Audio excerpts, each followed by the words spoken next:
برحقن قربان بمخان تግራይ ቱዴይ ትከታተሉ ክቡራትን ክቡራንን ዝኸበረ ሰላምታና ይብጻሕኩም በዚህ ዕለት ዝሓዝናዮም ምዕባለታት ከም ስዕብ ኣዋዲድናዮም ኣለና ሓድሽትን ኣገደስትን ሓበሬታታት ንክበጽሑኩም ንቻናልና ላይክ ሼርን ሳብስክራይብ እናገበርኩም ሳና ንኽትጸንሑ ብምዕዳም ፈለማ ቀንዲ ነጥብታት ክነስማዓኩም መንግስት ኢትዮጵያ ሰራዊት ኤርትራ ካብ መሬት ትግራይ ንኽወጽእ ምጽውዑ ስዒቡ ፈሪምካ ዝሃበካና መሬት ክብል መንግስት ኤርትራ መልሲ ይብሉ መንግስት ኤርትራ ንዕጡቃት ይሕግዝ ዘሎ ንዝብል ክስ መንግስት ኢትዮጵያ እውን ንስኻስ ትድግፍ ደለኻን ዝብል ግብረ መልሲ ይብሉ ኣሎም ብሓፈሻ እቲ ናብ ኤርትራ ዝተለኣኸ ደብዳቤ ስርዓት ብልጽግና ንኽልተ ዓመታት ዝተዳለወሉ ኣዋጅ ኩናት ይብልዎ ኣሎም ብዝርዝር ክነስማዓኩም ኢና መንግስት ኢትዮጵያ ሰራዊት ኤርትራ ግዛት ኢትዮጵያ ወሪሩ ካብ ዝብል ጥቕሉል ክስ ወፂኡ ኣየናይ ዞባ ወረዳን ጣብያን ዝብል ግብፂ ክገብሮ ኣለዎ ክብል ፖለቲከኛ ጆሃር መሐመድ ገሊጹ ብኻሊእ ወገን ነበር ተሓጋጋዚ ሚኒስትር ጉዳያት ወፃኢ ኣሜሪካ ንጉዳያት ኣፍሪካ ኣምባሳደር ቲቦር ናጂ ኣብ መንጎ ኢትዮጵያን ኤርትራን ዳግም ኩናት ንኸይውላዕ ኣሜሪካ ኢዳ ንኽተአቱ ፀዊዖም ኣለዉ ሻዕብያን ብልጽግናን ነነብሱ ወከፎም ኣብ ዘካየድዎም ሕቡኣት ኣኼባታት መፍርሒ ውሳነታት ወሲኖም ሻዕብያ ኩናት ብርሑቕ ብዝብል ሰራዊቱን ክጸግዕን ንዕጡቓት ንኽደግፍን ትውስን ብልጽግና ድማ ንትግራይ ደምሲሱ ብምዕራብ ሰሜንን ቡሬን ወራር ንምክያድ ወሲኑ ኣሎም ብሻዕብያን ብልጽግናን ዝተወሰኑ ዝርዝር ውሳነታትን ዘለዎ ወተሃደራዊ ምዕባለታትን ክነስማዓኩም ኢና አክቲቪስት ብርሃነ ገብረ ገርግስ ከቢድ አካላዊ መጥቃዕቲ በጽሕዎ ዝብል ሓበሬታ ጌጋ ምዃኑ ተሓቢሩ አክቲቪስት ብርሃነ ገብረ ገርግስ ኣብ ከባቢ ሽረ ኣብ ዝርከብ ካምፖ ሰራዊት ከም ድላይ ከም ዝንቀሳቐስን መግረፍቲ ከም ዝበጽሑን ፍልፍላት ሓቢሮም መንግስቲ ሱዳን ብዕጡቕ ሓይሊ ወሃብ ህጹጽ ደገፍ ይፍጸም ዘሎ ገበን ስቕታ ማሕበረሰብ ዓለም ወቒሱ መንግስቲ ሱዳን ነቲ ኣብ ዞባታት ዳርፉርን ኮርዳፋንን ብዓመፅቲ ሓይልታት ቅልጡፍ ደገፍን ታሲስ ብዝብል ዝፍለጥ ጥምረትን ዝፍጸሙ ዘለዉ ገበናት ኩናትን ኣንጻር ሰብኣውነትን ንዓለም ለኻዊ ስቕታ ብትሪ ኾኒንዎም ናይዚኦምን ካልኦትን ዝርዝር ሓበሬታታት ክነስምዐኩም ኢና ሰናይ ጻንሒት መንግስት ኢትዮጵያ ሰራዊት ኤርትራ ካብ መሬት ትግራይ ንኽወጽእ ዝጸሓፎ ደብዳቤ ስዒቡ ፈሪምካ ዝሃብካና እዩ ክብል መንግስት ኤርትራ መልሲ ይብሉ መንግስት ኤርትራ ንዕጡቃት ይሕግዝ ዘሎ ንዝብል ክስ መንግስት ኢትዮጵያ እውን ንስኻስ ትድግፍ ደለኻን ዝብል ግብረ መልሲ ይብሉ ኣሎም ብሓፈሻ እቲ ብኢትዮጵያ ዝተለኣኸ ደብዳቤ ድማ ስርዓት ብልጽግና ንኽልተ ዓመታት ዝተዳለወሉ ኣዋጅ ኩናት እዩ ኢልዎ ኣሎም ሚኒስትር ጉዳያት ወፃኢ ኢትዮጵያ ጌዶን ጢሞቴዎስ ናብ ሚኒስትር ጉዳያት ወፃኢ ኤርትራ ዑስማን ሳሊሕ ዝለኣኽዎ ደብዳቤ ብቐንዱ ክልተ ክስታትን ሓደ ለበዋን ዝሓዘ እዩ እቲ ቀዳማይ ክሲ ሰራዊት ኤርትራ መሬት ኢትዮጵያ ብሓይሊ ጎዊጡ ከም ዘሎን ኣብ ዝሓልፉ ውሕዳት መዓልትታት ድማ ኤርትራ ነቲ ጉዳይ ብምጉሃር ሰራዊታ ናብ ሰሜናዊ ምብራቕ ብምስፍፋሕን ብሰሜናዊ ምዕራብ ድማ ምስ ናይ ውሽጢ ሓይልታት ብምዃኑ ወተሃደራዊ ምንቅስቓስ ትገብር ከም ዘላን እዚ ድማ ትንኮያ ጥራሕ እንተይኮነስ ወራሪ እዩ ዝብል ኣብ ውሽጢ ኢትዮጵያ ንዝርከቡ ዝተፈላለዩ ዕጡቓት ዝገብሮ ዘሎ ደገፍ ዝምልከት ድማ እቲ ካልኣይ ክሲ እዩ በዚ እውን ካብ ላዕላዊ ግዝኣት ትግራይ ንኽወፅእ ተደጋጋሚ ፃውዒት እኳ እንተተገበረሉ ፀማም እዝኒ ከም ዝሃብ ብምሕባር ሕዚ እውን መንግስቲ ኤርትራ ሰራዊቱ ብህፁፅ ክስሕብን ምስ ዕጡቓት ዘለዎ ኩሉ ዓይነት ምትሕብባር ጠጠው ንኸብልን ፀዊዕ እዩ እቲ ደብዳቤ እቲ ሳልሳይ ምሕፅንታ ድማ ነቲ ኣብ መንጎ ኢትዮጵያን ኤርትራን ተፈጢሩ ዘሎ ወጥርን ዘይምትእምማንን ብሰላም ክፍታሕ ቅሩብ ምዃኑን ኣብ ጠረጴዛ ክቕመጥ ድልውነት ከም ዘለዎን ብምግላጽ ኣብ ጉዳይ ኣፍ ደገ ባሕርን ወደብ ዓሰብን ዘሎ ኣፈላላይ ብዘተን ብንከሃባን ንምፍታሕ ቅሩብ ምዃኑ ዝሓትት እዩ እቲ ብቐዳም 30 ጥሪ 2018 ዓመተ ምህረት ብሚኒስትር ጉዳያት ወፃኢ ናብ ኤርትራ ዝተለኣኸ ደብዳቤ ነዚ ስዒቡ መንግስቲ ኤርትራ ዋላ እኳ ከምቲ ናይ መንግስቲ ኢትዮጵያ በስሩዕ ደብዳቤ ዛጊድ መልሲ ኣይሃብ እምበር ብልሳናት ኣቢሉ ይህቦም ኣብ ዘሎ ግብረ መልሲ ትሕዝቶን ትርጉምን እቲ ደብዳቤ ናይ መፈለምታ መዛዘሚ ኢልዎ ኣሎም እቲ ደብዳቤ ብልጽግና እቲ ንኽልተ ዓመታት ብቑሉዕ ክሸባሸበሉ ዝጸንሐ ናይ ኩናት ኣጀንዳ ኣብ ኣጋም ዝዛሙ ከም ዘሎ ዘነጽሪ ዝብላ ልሳናት ሻዕብያ እዚ ድማ መምኽነይታ መንቀሊ መበገስን ኩናት እዩ ብምባል ይገልጾም ነዚ እንተብርሃ ድማ ሰራዊት ኤርትራ ሕዚ ዘለዎ ቦታ ብመሰረት ውዕሊ ኣልጀርስ ዝተወሰነሉን ቅድሚ 7 ዓመታት ስርዓት ብልጽግና ፈሪሙ ዘረከበናን እዩ ብምባል ኤርትራ ብሓይል ዝሓዘቶ ግዝኣታዊ መሬት ኢትዮጵያ ከም ዘየለ እናገለጻ ይርከባ መንግስቲ ኤርትራ ንተቃወምቲ ዕጡቃት ይድግፈሎ ዝብል ድማ ጠቐነ ዝበሎ ኮይኑ እንተኾነ ግና እቲ ንተቃውምቲ ናይ ምዕጣቕ ተግባር ባዕሉ ብልጽግና ዝጀምሮ ከም ዝኾነ ናይዚ ኣብነት ድማ በርጌድና ሓመዱ ዝተባሃለ ውዳበ ኣብ ኣዲስ ኣበባ ቤት ጽሕፈት ሂቡ የሰልጥኖን የዕጥቆን ከም ዘሎ ከምኡ እውን ኣርሳዶ ብዝብል ምህጻር ቃል ዝፍለጥ ግንባር ዲሞክራሲያዊ ምንቅስቓስ ህዝብታት ዓፋር ቀይሕ ባሕሪ ኣብ ዓፋር ንኽውደብን ክዕጥቕን ይገብሮ ከም ዘሎ ከም ሓደ መማጎ ተቐሚጦሎም ብንግዳውን ዓለም ለኻዊ ሕግታትን እምበር ብሓይልን ብምፍራሕን ንልዝብ ዝቐርብ በሪ ባሕርን ወደብን ከም ዘየለ ዝሓበረ መንግስቲ ኤርትራ ይኹን እምበር ዕላማ እቲ ደብዳቤ ብዓበይቲ ሚድያታት ዓለም ክወፅእ ብምግባር መንግስቲ ኢትዮጵያ ደላይ ሰላም ብኣንጻሩ ድማ መንግስቲ ኤርትራ ጻሕታር ኩናት ንምምሳልን ብልጽግና ነቲ ዝሓስቦ ኣዋጅ ኩናት ምኹኒ ንምግባርን ከም ዝኾነ ሓቢሩ ብልጽግና ነቲ ደብዳቤ ብቐጥታ ናብ መንግስቲ ኤርትራ ክልእኾና ከኣለ ንምንታይ ናብ ማሕበራዊ ሚድያ ብምውፃእ ብሚድያታት ከጋዋሕ ተገይሩ ዝብል ቅሬታ ዘቕረበ ሻዕብያ ብኣተሓሳስባ መራሕቲ ብልጽግና ቅድሚ ናብ ኩናት ምምርሖም ንዓለም ብሰላም ክንፈትሖ ፈቲና ኢና ዝብል ጭብጢ ንምሓዝ ይጓየዩ ምህላዎም ግልጽ ኮይነሎ ክብል ነቒፍዎም መንግስቲ ኢትዮጵያ መንግስቲ ኤርትራ ንተቃውምቲ ዕጥቂ የቕብለሎ ዝብል ክሲ ብተደጋጋሚ ከቐርብ ምጽንሑ ዝዝከር እዩ ቀዳማይ ሚኒስትር ኣብይ ኣሕመድ ሓደ እዋን ኣብ ፓርላማ ሽም መንግስቲ ኤርትራ እንተይጸርሑ ተተኳሲ ኣይተቐብሉ መንግስቲ ምሰሉ ምዋሎም ዝዝከር ኮይኑ ሚኒስትር ጉዳያት ወጻኢ ጌዲዮን ጢሞቴዎስ እውን ዩኒቨርሲቲ ኣዲስ ኣበባ ኣብ ዘዳለዎ መድረኽ ትዕግስቲ ደረት ኣለዎ ምዋሎም ዝፍለጥ እዩ ይኹን እምበር ስርዓት ብልጽግና ብዛዕባ ላዕላዊ መሬት ተወሪሩ ዝብል ኣጀንዳ ብዙሕ ኸልዕል ተሰሚዑ ይፍልጥን ብርግጽ ሰራዊት ኤርትራ ጎቦታት ዓሲምባን ብኸባቢ ባድመን ድማ ተወሳኽቲ ሓድሽቲ ቦታታት ሒዙ ዝብሉ ወረታት ኣብዚ ሰሙን ክናፈሱ ቀኒዮም እዮም ይኹን እምበር ብልጽግና ሓደ እዋን ጥራሕ ሰራዊት ኤርትራ ኣብ ግዛት ኢትዮጵያ ኣሎ ካብ ዝብል ጽሑፍ ጌዲዮን ጢሞቴዎስ ደጋጊሞ ብዛዕባ ላዕላውነተይ ተወሪሩ ዝብል ኣጀንዳ ኣልዒሎ ይፈልጥን ጥራሕ እንተይኮነስ ቀዳማይ ሚኒስትር ኣብይ ኣሕመድ ኣብ ዝሓለፈ ዓመት ካብ ትግራይ ናብ ኣዲስ ኣበባ ምስ ዝኸዱ ተወከልቲ ህዝቢ ትግራይ ኣብ ዝገበርዎ ዘተ ብዛዕባ ሰራዊት ኤርትራ ወሪሩ ሒዝዎ ዘሎ መሬት ትግራይ ተሓቲቶም ሰራዊት ኤርትራ ካብ ውዕሊ ኣልጀርስ ወጻኢ ዝሓዘ ቦታ እንተሃልዩ ርኢና ዕላው ክንገብሮ ኢና ምዋሎም ዝዝከር እዩ ከኤርትራ መንግስት ጋር ተያዘብን የሚለው መሬት በቅርቡ በነበረን ግምገማ አንስተውታል ነጌታቸው ከኛና ከትግራይ ክልል የጋራ ኮሚቴ ተቋቁሟል ቦታዎቹ ሄዶ እንዲያይ ከኛ መከላከያና ትግራይ ካሉ ጓዶች በጋራ ሄዶ እንዲያዩ ከአልጀርስ ስምምነት ውጪ የሆነ ነገር ካለ ሪፖርቱ ሲመጣ እናያለን ምስ መንግስቲ ኤርትራ ተተሓሒዙ መሬት ተተሓሒዙና ዝበሃል ኣብ ቀርባ ኣብ ዝነበረና ገንጋም እንጌታቸው ኣልዒሎም እዮም ካባናን ካብ ክልል ትግራይን ብሓባር ኮሚቴ ተጣይሸሎ ነቶም ቦታታት ከይዱ ክርኢ ካብ ናትና ምክልኻል ሃገርን ኣብ ትግራይ ምስ ዘለዉ ቡጻትን ብሓባር ከይዶም ክሪኡ ካብ ውዕሊ ኣልጀርስ ዝኾነ ወፃእ እንተሃልዩ እቲ ጸብጻብ እንትመጽእ ክንሪኦ ኢና ምዋሎም ዝዝከር እዩ ኣብዚ ቀዳማይ ሚኒስትር ኣብይ መሬት ትግራይ ከም ላዕላዊ ግዝኣት ኢትዮጵያ እኳ ኣይረኣይዎን መሬት ተተሓሒዙና ዝበሃል ነገር ብምባልዮም ነቲ ጉዳይ ኣቃሊሎምዎም ሰራዊት ኤርትራ ግና ሕዚ እንተይኮነስ መሬት ትግራይ ካብ ዝወርር 5 ዓመታት ከም ዝሓለፎ ፀሓይ ዝወቆ ሓቂ ሰራዊት ኤርትራ ናብ ትግራይ ኣይኣተወን ክብሉ ዝጸንሑ ሰበስልጣን ብልጽግና ግና እቲ ካብ ውዕሊ ኣልጀርስ ወጻኢ እንተሒዙ እውን ብኮሚቴ ኣጻሪና ዕላው ክንገብሮ ኢና ዝተባሃለ ከይተገበረ ሕዚ ሰራዊት ኤርትራ ኣብ ላዕላዊ ግዝኣት ኢትዮጵያ ከም ዝርከብን ብህጹጽ ንኽወፅእን ሓቲቶም ኣለው ሰራዊት ኤርትራ ግና ኣብ ትግራይ ተሪፉ ክሳብ ክልል ኣምሓራ ዘሊቑ ኣብ ደብረ ታቦር ኣንጻር ሰራዊት ትግራይ ከም ዝተዋግአን ብኣንደበት ናይቲ እዋን ሰበስልጣን እቲ ስርዓት ዝተቓልአ ሓቂ እዩ መንግስቲ ኢትዮጵያ ሰራዊት ኤርትራ ግዛት ኢትዮጵያ ወሪሩ ካብ ዝብል ጥቕሉል ክስ ወፂኡ ኣየናይ ዞባ ወረዳ ጣብያን ዝብል ብግልጽ ከነጽረሎ ክብል ፖለቲከኛ ጀዋር መሐመድ ገሊጹ ብኻሊእ ወገን ነበር ተሓጋጋዚ ሚኒስትር ጉዳያት ወፃኢ ኣሜሪካ ንጉዳያት ኣፍሪካ ኣምባሳደር ቲቦር ናጂ ኣብ መንጎ ኢትዮጵያን ኤርትራን ዳግም ኩናት ንኸይውላዕ ኣሜሪካ ኢዳን ክትኣቱ ፀዊዖም ንደብዳቤ ሚኒስትር ጉዳያት ወፃኢ ኢትዮጵያ ስዒቡ ኣብ መንጎ ኢትዮጵያን ኤርትራን ኩናት ንኸይለዓልን ዞባ ቀርኒ ኣፍሪካ ናብ ተሓሚስ ንኸይኣቱን ስግኣት ሓይሉ ይርከብ እቲ ናይ መወዳእታ መጠንቀቕታ ኢትዮጵያ ዘመላኽት ዝበሃለሉ ዘሎ ደብዳቤ ስዒቡ ድማ ብርክት ዝበሉ ፖለቲከኛታትን ተንተንትን ዝተፈላለዩ ርእይቶታት ይህቡ ኣለው ካብዚኦም ሓደ ኣመራርሓ ውድብ ፌደራሊስት ኮንግረስ ኦሮሞ ጀዋር መሐመድ እንትትከውን ሚኒስትር ጉዳያት ወፃኢ ኢትዮጵያ ናብ ኤርትራ መዘንኦም ዝለኣኽዎ ደብዳቤ ናብ ኩናት ከብፅሕ ዝኽእል ከቢድ መጠንቀቕታ ክብል ገሊፅዎም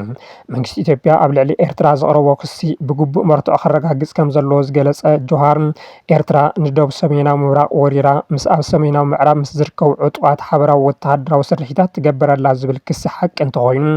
እቲ ተግባር ክኹነን ይግባእ ኢሉ ቅድሚ ዝኾነ ይኹን ዝኹነን ነገር ምቕራቡ ግና እቲ ክሲ ብመርትዖ ክረጋገጽ ኣለዎ ዝበለት ፖለቲከኛ መንግስቲ ድማ ንክስታቱ ከረድእ ሓላፍነት ኣለዎ ይብል ጆሃር ኣብ መልእኽቱ መንግስቲ ከመ ሰሜናዊ ምብራቅ ዝብል ሰፊሕን ዘይንጹርን ጂኦግራፊያዊ መግለጽታት ካብ ምጥቃም ብጭቡጥ ኣየናይ ክልል ዞባ ወረዳ ጣብያ ከም ዝተተሓዘ መንግስቲ ከነጽር ይግባእ ብድሕሪኡ ዜጋታትን ትካላት ሚድያን ብምስልታት ሳትላይት ከረጋግጽዎ ይኽእሉ እዮም ኢሉ ይኹን እምበር ኣብይ ስልጣን ምስ ጨበጠ ብዝለዓለ ስምዒት ካብ ዝወሰኖም ውሳነታት ሓደ ውዕሊ ኣልጀርስ ከይሓየኸ ምውሓጥ እዩ ዝበለ ጆሃር እዚ ሚኒስትር ጉዳያት ወጻኢ ዶክተር ጌድኦን ሰራዊት ኤርትራ ግዛት ኢትዮጵያ ወሪሩ ሒዙ እንትብሉ ብውዕሊ ኣልጀርስ ካብ ዝተወሰነ መስመር ሓሊፉ ድዮም ዝብለው ግልጽ ይኹን ክብል ተሓሳሲቡ ነባር ተሓጋጋዚ ሚኒስትር ጉዳያት ወጻኢ ኣሜሪካ ንጉዳያት ኣፍሪካ ቲቦር ናጂ ካሊእ ኣብቲ ጉዳይ ርእይቶኦም ዝሃቡ እንትኾኑ ኣብ መንጎ ኢትዮጵያን ኤርትራን ዳግም ኩናት ንኸይካየድ ስጋኣት ኣሜሪካ ከም ዝኾነ ገሊጾም እቶም ኣምባሳደር ኣብ ኤክስ ገጽ ኣብ ዝለጠፍዎ መልእኽቲ ኣሜሪካ ኣብ ኩሎም ጉዳያት ዓለም ኢዳ ክትእቱ እኳ እንተዘይብላ ኣብ ቀርኒ ኣፍሪካ ኣብ መንጎ ክልቲአን ሃገራት እናተጋደደ ዝኸይድ ዘሎ ወጥሪ ግን ሸለል ክትብሎ የብላን ኢሎም ኢትዮጵያ ኣብ ሓያሎ ኣገደስቲ ጉዳያት ዝርብ ተሓትተላ ዝበሉ ኣምባሳደር ቲቦር ናጂ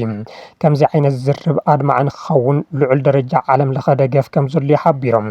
ኣብ መንጎ ክልቲአን ሃገራት ክካየድ ዝኽእል ኩናት ዘይሕሰብ ጉድኣት ከስዕብ ከም ዝኽእል እውን ኣጠንቂቖም ካልኦት ገለ ተንተንቲ ቀርኒ ኣፍሪካ ድማ ክልቲአን ሃገራት ኣብዚ ደረጃ ንኸበፅሓ ዝገበረ ስርዓት ብልጽግና ይናወሉ ይርከቡ ብልጽግና ትማሊ ንባድመ ፈሪሙ ኣረኪቡ ሰራዊት ሻዕብያ ዓዲሙ ህዝቢ ቀቲሉ ደቂ ኣንስትዮ ዓሚፁ ህዝቢ ንኽጓሓል ገይሩ ሎሚ ላዕላውነተይ ተጋሂሱሉ ክእዊ ንቡር ኣይኮነን ዝብሉ ገለብቲ ጉዳይ ርእይቶ ዝሃቡ ተንተንቲ ላዕላውነት ኢትዮጵያ ሕዚ እንተይኮነስ ካብ ዝገሃስ ጸኒሑ እዩ በሃልቲኦም ላዕላውነት ኢትዮጵያ ካብ ዝገሃስ ጸኒሑ እዩ ዝተጋሃሰሉ መንገዲ ድማ ኣብ ልዕሊ ህዝቢ ብዝተፈጸመ ግፍዕን ስቃይን ዝጠልቀየ ብውሕጅ ደም ዝተሸፈነ ግህሰት ኣብቲ ግዜ እቲ ሓጎስን ፌሽታን እዩ ነይሩ ብዓወትን ሳዕስዒትን ስምዒት ዝተሰነየ ግህሰት ላዕላውነት ባንዳነት መንግስቲ ኣብ ልዕሊ ህልቂት ህዝቢ ዝተረኣየሉ ኣብ ነፍሲ ወከፍ ደቂቕ ሰበር ዜና ዝተሰምዐሉ ጥሕሰት ላዕላውነት ምንባሩ ይሕብሩ ብርግጽ ህዝቢ ኢትዮጵያ ይኹን መላእ ማሕበረሰብ ዓለም ነቲ ሓቂ ክሕዶም ዓይኑ ክጭፍን እንተዘይደልዩ ላዕላዊ መሬት ኢትዮጵያ ዝተጋሃሰ ሕዚ እንተይኮነስ ቅድሚ 5 ዓመት እዩ ቀዳማይ ሚኒስትር ኣብይ ኣሕመድ ምስ ፕረዚደንት ኢሳያስ ኣፍወርቂ ርክብ ዘይተቀደሰ ቃል ኪዳን እንትፍጽሙ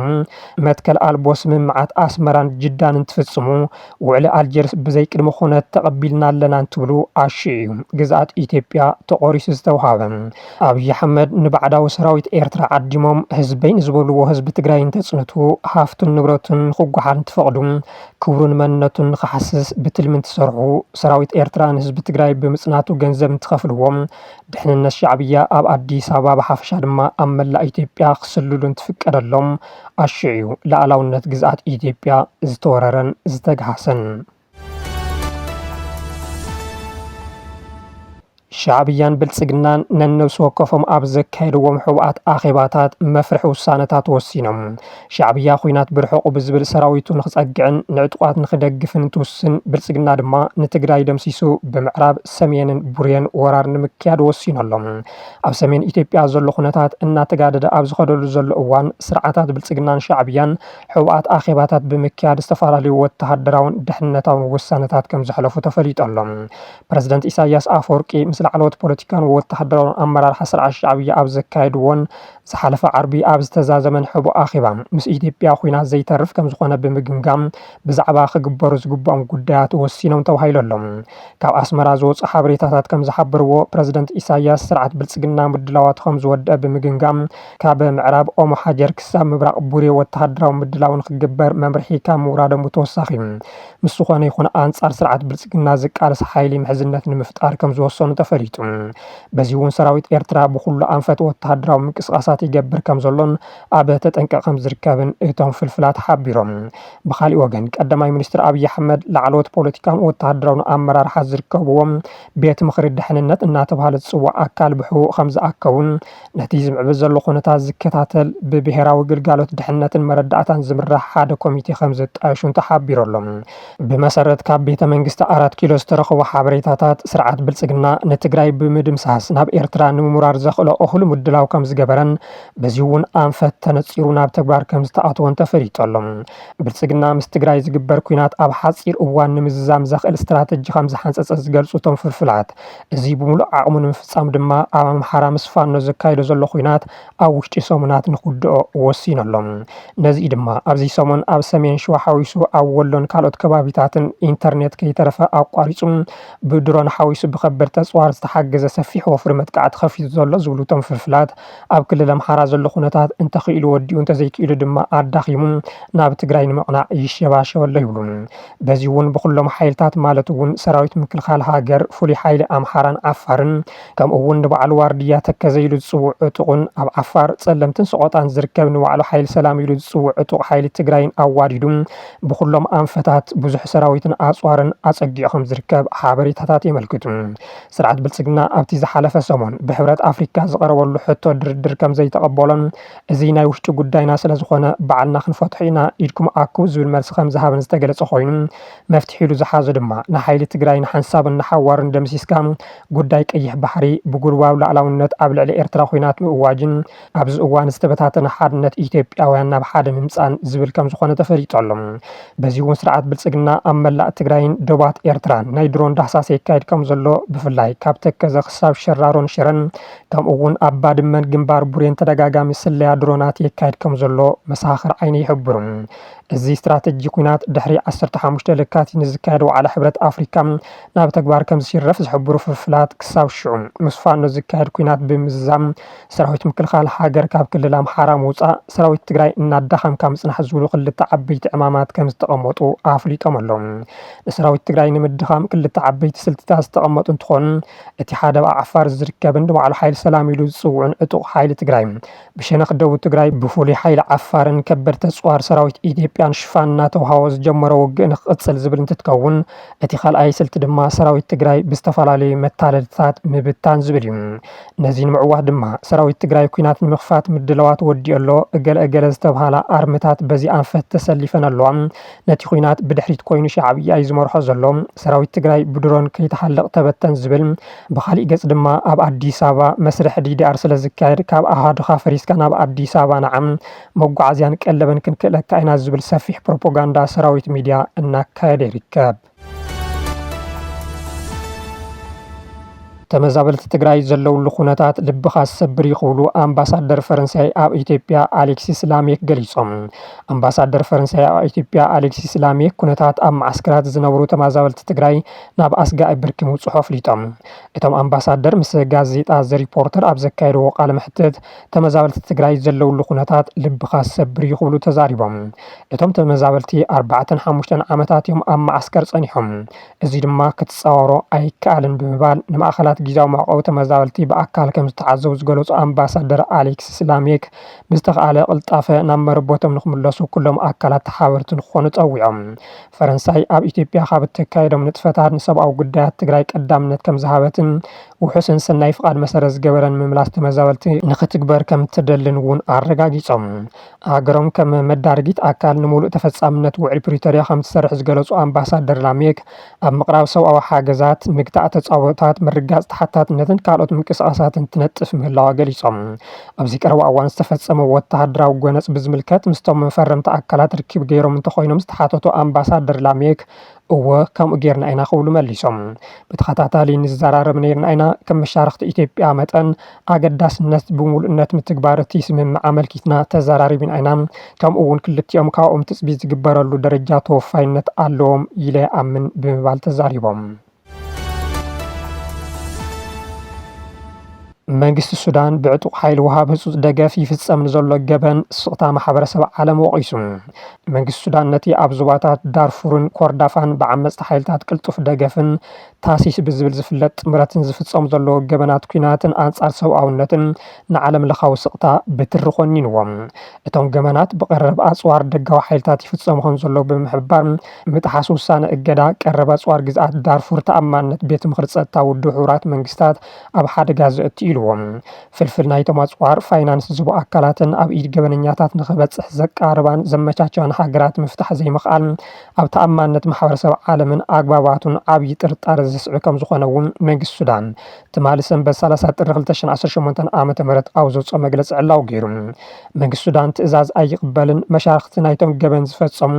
ወይ ኣብ ቅድሚ ምፍጻሞም ሱቕ ዝበሉ ኣብ ዝኾነ ይኹን ጻዕሪ ነቲ ኩናት ንምቁራጽ መሻርክቲ ክኾኑ እውን ኣይፈቅድን እየ ዝበለት መግለፂ መንግስቲ ሱዳን እቲ ኩናት ከብቅዕን ጥሜት ህዝቢ ደው ንምባል ቆራጽነቱ ከም ዘረጋግጽን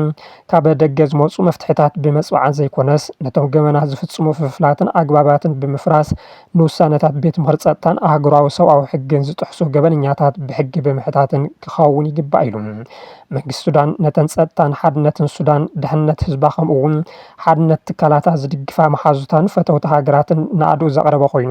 ማሕበረሰብ ዓለምን ዞባዊ ትካላትን ኣብ ዳርፉርን ኮርዳፋን ከምኡ እውን ኣብ ከባቢታት ሱዳን ብዝተፈጸሙ ግፍዕታት ብገበናት ኩናትን ገበናት ኣንጻር ሰብኣውነትን ተሓተቲ ዝኾኑ ሰባት ኣብ ምቅላስ እጃሞም ንኽዋፁ ጸዊዑ መንግስቲ ሱዳን ነዚ መግለፂ ዘውፅአ ኣብዚ ሰሙን ዕጡቕ ሓይሊ ወሃብ ህፁፅ ሓገዝን ምልሻ ግንባር ምንቅስቓስ ነጻነት ሰሜን ሱዳንን ብሓባር ብምዃን ብደቡባዊ ቡልናይል ብድሮናት ብዝተሓገዘ ዝኸፈትዎ መጥቃዕቲ ስዒቡ ኣብ ልዕሊ ንጹሃት ሰባትን ትካላትን ዕንወት ምብፅሑ ስዒቡ እዩ ሰራዊት ሱዳን ቅድም ክብል ብዝወሰዶም መጥቃዕትታት ብርክት ዝበላ ከተማታት ሓራ ውፅኡ እኳ እንተነበረ ብጀነራል መሓመድ ዳጋሎ ዝምራሕ ሓይሊ ኣብዚ መወዳእታ ሰሙን ብደባት ኢትዮጵያን ደቡብ ሱዳን ብዝኸፈቶ ሰፊሕ መጥቃዕቲ ስትራቴጂክ ከተማታት መሊሱ ከም ዝተቆጻጸረ እናተገለጸ ይርከብ እቲ ሓይሊ ካብ ግዛት ኢትዮጵያ ክልል ቤንሻንጉል ጉሙዝ እናተበገሰ መጥቃዕቲ ይፍጽም ከም ዘሎ ዝገልጽ መንግስቲ ሱዳን በዚ እውን ንመንግስቲ ኢትዮጵያ ይኸስስ አልጄሪያ ምስ ሕቡራት ዓረብ ኤሚሬትስ ዝነበራ ስምምዕ ግልጋሎት ክልል ኣየር ንምስራዝ ምውሳና ተፈሊጡ አልጄሪያ ከመቆጻጸር ኣውሮፓ ኣብ 2013 ኣብ አቡዳቢ ዝኸተመቶ ስምምዕ ግልጋሎት ክልል ኣየር ንምስራዝ ኣብ ጫፍ ምብጽሓ ንፍልፍላት ጸሪሑ ሮይተርስ ጸብጺቦሎም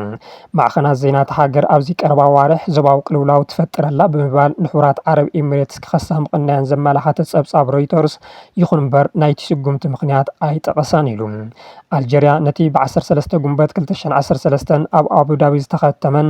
ብዕለት 30 ታሕሳስ 2014 ብፕረዝደንት ኣዋጅ ዝጸደቐን ምስ ሕቡራት ዓረብ ኤሚሬትስ ዝተገበረ ስምምዕ ግልጋሎት ኣየር ንምቁራጽ ኣግባባት ጀሚራላ ይብል ጸብጻብ መንግስታዊ ሬድዮ ታ ሰሜን ኣፍሪቃዊት ሃገር ብመሰረት አንቀጽ 22 ናይቲ ስምምዕ ብዛዕባ እቲ ምቁራጽ ግልጋሎት ኣየር ኤሚሬትስ ብዲፕሎማስያዊ መንገዲ ብወግዒ ክሕበረላ እዩ ዋና ጸሓፊ ኣህጉራዊ ውዳበ ሲቪል ኣቪዬሽን እውን ኣድላይ ኣግባባት ንኽፍጽም እቲ ውሳነ ክሕበረሉ እዩ ተባሂሉ ኣብቲ ጉዳይ ብወገን ኤሚሬትስ ክሳብ ሕዚ ዝተባሃለ ርእይቶ የለን ኣብ ዝሓለፈ ዓመት ኣብ ወርሒ ጥቅምቲ ፕረዚደንት አልጄሪያ አብዱልማጂድ ተቡነ ሃገሮም ብዘይካ ምስ ሓንቲ ሃገር ምስ ኩለን ሃገራት ወሽመጥ ዓረብ ዘለዋ ርክብ ውዒ ምዃኑ ገሊፆም ነይሮም እዮም እዚ ድማ አልጄሪያ ምስ ስዑድ ዓረብ ኩዌት ዑማንን ኳታርን ዘለዋ ዝምድና ሕውነታዊ ክብሉ ጠቒሶም እዮም ኣብቲ እዋን እታ ሽማ ዘይጠቐስዋ ሃገር ኣብ ውሽጣዊ ጉዳያት አልጄሪያ ኢዳ ኣትያ ንምርጋዕ ክዘርግ ትደልላ ክብሉ ከሲሶምዋ ምንባሮም ይዝከር ኣብ ቀርኒ ኣፍሪካን ቀይሕ ባሕርን ብቐንዱ ቁጠባዊ ረብሓ ንምርጋጽ እትንቀሳቐስ ከም ዘላ ዝንገረላ ሕቡራት ዓረብ ኤሚሬትስ ካብ የመን ክሳብ ሱዳን ካብ ሶማልያ ክሳብ ሊብያን ቻድን ኢዳ ዘርጊሓ ኣብ ጸጥታ ዞባ ዓብዪ ስግኣት ከም ዝኾነ ትኽሰስ ሶማልያ ምስ ኤሚሬትስ ዝነበራ ስምምዕ ወተሃደራውን ክልል ኣየርን ዝሰርዝ እንትትከውን ካብ ሶማሊላንድ ግና ሕዚ እውን ከም ዘይወፀት እዩ ዝግለጽ ብምዃኑ ድማ ኣብ ሶማሊላንድ ወደብ በርበራና ዓለበት ናብ ኢትዮጵያ ቤንሻንጉል ጉሙዝ ኣጽዋራት ከም ተመላልስን ንዳዕመል ሰሪዕ እናደገፈት ከም ትርከብን ሓበሬታታት የመልክቱ ካብ የመን ብስዑድ ዓረብ ተደፊኣ ዝወፀት ሕቡራት ዓረብ ኤሚሬትስ ኣብ ሱዳን ቻድን ሊብያን ዘለዋ ባይታ ንኽትስእን ግብፅን ስዑድ ዓረብን ሓያሎ ዲፕሎማስያዊ ጸቕጥታት እናገበራ እንትኾና ሕዚ ካብ አቡዳቢ ናብ ሶማሊላንድ ካብ ሶማሊላንድ ድማ ናብ ኢትዮጵያ ዝተረፋ ብሕታዊ መስመር ኣየር ከም ዝኾነ እናተገለጸ ይርከብ አክቲቪስት ብርሃነ ገብረ ገርግስ ከቢድ አካላዊ መጥቃዕቲ በፂሕዎ ዝብል ሓበሬታ ጌጋ ምዃኑ ተሓቢሩ አክቲቪስት ብርሃነ ገብረ ገርግስ ኣብ ከባቢ ሽረ ኣብ ዝርከብ ካምፖ ሰራዊት ከም ድላይ ከም ዝንቀሳቐስን መግረፍቲ ከም ዘይወፅሖን ፍልፍላት ሓቢሮም ኣብዚ ሕዚ ሰዓት ሕጋዊ ብዘይኮነ ኣገባብ ብሓይልታት ጸጥታ ግንባር ምዕራብ ተዓፊኑ ብማዕስከርነት ኣብ ዘይፍለጥ ናይ ውልቀ ሰብ ገዛ ተኣሲሩ ዝርከብን ቤት ፍርዲ ቀሪቡ ዘይፈልጥን አክቲቪስት ብርሃነ ገብረ ገርግስ ኣብ ውሽጢ እቲ ዝርከበሉ ቤት ማእሰርቲ ብሽም ምርመራ ከቢድ ዝበሃል ኣካላዊ መጥቃዕቲ ከም ዝበፅሖ ነቲ ጉዳይ ብቐረባ ዝፈልጡ ፍልፍላት ከም ዝሓበርሉ ኣውራ እምባ ታይምስ ዝተባሃለ መርበብ ሓበሬታ ምፅብፃው ዝፍለጥ እዩ። ጽምዶ ብዝብል ሽም ዝፍለጥ ኣብ መንጎ ዶባት ኤርትራን ትግራይን ናይ ዝርከቡ ህዝብታት ርክብ ንምስላጥ ዝተጣየሸ ማሕበረ ፖለቲካዊ ርክብ ከም ዝመስረተ ዝንገረሉ ኣክቲቪስት ብርሃነ ገብረ ገርግስ ብትእዛዝ ኣዛዚ ግንባር ምዕራብ ብጀነራል ምግበይ ሃይለ 9 ጥሪ 2018 ዓ.ም ተዓፊኑ ድሕሪ ምውሳዱ ክሳብ ሎሚ ኣብ ወተሃደራዊ ይኹን ሲቪል ቤት ፍርዲ ክቐርብ ከም ዘይተደለየ ዝገለጸ ኣውራምባ ታይምስ ኣብቲ ብግዝያውነት ተኣሲሩሉ ዝርከብ ቦታ ንዘለዉ ናይ ሓለዋ ጋንታ ቀረባ ዝኾኑ ፍልፍላት ሓቢሮምለይ ብምባል ድማ ኣክቲቪስት ብርሃነ ኣዝዩ ከቢድ ዝኾነ ኣካላዊ መጥቃዕቲ ወይ ድማ ቶርቸር ከም ዝበፅሖን ነዚ ስዒቡ ብኣካላት ክፍሊ ሕክምና ግንባር ምዕራብ ናይቲ ግንባር ዋና መዋፈሪ ኣብ ዝኾነ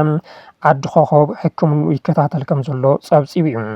እቲ ኣብ ልዕሊ ኣክቲቪስት ብርሃነ ዝበፅሐ ከቢድ ኣካላዊ መጥቃዕቲ ቅድሚ 10 መዓልቲ ከም ዝተፈጸመን እዚ ድማ ብጀነራል ምግበይ ሃይለ ቀጥታ ትእዛዝን ክትትልን ከም ዝተፈጸመ ዝሓበረት ጸብጻብ እዚ ዝኾነሉ ምክንያት ድማ ኣብ ማሕበራዊ ሚድያ ብዝተቃልዐ ሓደ መረዳእታ ነቶም ጀነራል ብምንቃፉ ከም ዝኾነ ይገልጽ። ኣብቲ ብማሕበራዊ ሚድያ ዝተቃልሐ መረዳእታ እቲ ኣክቲቪስት ንጀነራል ምግበይ ጨካን ከም ዝኾኑ እናብራህርሀ ኣምሪሩ እንትነቕፎም ዝስማዕ እንትኸውን እቲ ናይ ድምፂ ቅዳሕ ሕዚ እውን ኣብ ማሕበራዊ ሚድያ ተዘርጊሑ ይርከብ ይብል። ኣክቲቪስት ብርሃነ በዚ ዝተለዓለ ናይቶም ጀነራል ናይ ውልቀ እስረኛ ኮይኑ ከም ዘሎን እቲ ማእሰርቲ እውን ትካላዊ ኣሰራርሓ ብዘይተኸተለ ኣገባብ ከም ዝተፈፀመን ዝምልከቶም ማሕበራት መንግስቲ ከም ዘይፈልጥዎን ብምሕባር ብርሃነ ቅድሚ 10 መዓልቲ ኣካላዊ መጥቃዕቲ ክበፅሖ ተሎ ውኑእ ስሒቱ ከም ዝነበረን እቲ ዝበፅሖ ጉድኣት ከቢድ ካብ ምዃኑ ዝተለዓለ ናብቲ ዝተገለጸ ናይ ግንባር ምዕራብ ማእኸል ሕክምና ብዊልቸር ከም ዝተወሰደን ፍልፍላት ሓቢሮምለይ ብምባል ኣውራምባ ታይምስ ጸብጺቡ እዩ። ነዚ መሰረት ብምግባር ትግራይ ቱደይ ናብ ከተማ ሽረ ብምድዋል ነቲ ኩነታት ንዝከታተሉ ወገናት ብስልኪ ብዝረኸቦ ሓበሬታ ከም ዘረጋገጸ እንተኾይኑ ግን እቲ ዝተወዝዐ ሓበሬታ ጌጋ ምዃኑ እዩ። እቶም ፍልፍላት ንትግራይ ቱደይ ከም ዝሓበርዎ እንተኾይኑ ኣክቲቪስት ብርሃነ ገብረ ገርግስ ልፍዓተይ ተስፋ ብርግጽ ካብ ዝተተሓዘ ጀሚሩ ናብ ቤት ፍርዲ እኳ ዘይቀረበ እንተኾነ ተቐጥቂጡ ኣብ ሆስፒታል ሓሪሱ ዝብል ሓበሬታ ግና ጌጋ እዩ ይብሉ። ካብ ሰራዊት ብዕሊ ዘይተሰናበተን ጥርናፍኡ ግንባር ምዕራብ ዝኾነን ተጋዳላይ ብርሃነ ኣብቲ ዝርከበሉ ቤት ማእሰርቲ ከም ድልዮቱ ከም ዝንቀሳቐስን ምስ ብጾቱ ከም ዝራኸበን እዮም እቶም ፍልፍላት ገሊጾምልና። ተጋዳላይ ብርሃነ መን ከም ዝኣሰሮን ብምንታይ ምክንያት ከም ዝተኣሰረን ፈለማ ዘይተፈለጠ ዝነበረ ኮይኑ ድሓር ግና ጥርናፈ ጥሒስካ ብዝብል በቲ ግንባር ከም ዝተተሓዘ ዝወፁ ሓበሬታታት ኣመልኪቶም እዮም። ይኹን እምበር ዘጥፍኦ ጥፋት እንተሃልዩ ናብ ሕጋዊ ቤት ፍርዲ ከይቀረበ ናብ 1 ወርሒ ምጽጉዑ ንባዕሉ ገበን ምዃኑ ሰሙያ ሕጊ ይገልጹ። ኣብ ማሕበራዊ ሚድያ ነቐፍቲ ሓሳባት ብምሃብ ዝፍለጥ ኣክቲቪስት ብርሃነ ልፍዓተይ ተስፋ ካብ ቀረባ እዋን ጀሚሩ ነቲ ጀሚረ ዝበለ ጽምዶ ዝተሰየመ ርክብ ህዝብታት ትግራይን ኤርትራን ተጨዊዩ ብምባል ንዓርሱ ከም ዘግለለን ንሕወሓት ምንቃፍ ምስ ጀመረን ብዘይ ትእዛዝ ቤት ፍርዲ ክዕፈን ተገይሩ እዩ። ናይዚ ዕለት ዜናታት ኣብዚ ንዛዝም ሕርያኹም ትግራይ ቱደይ ይኹን። ሰላም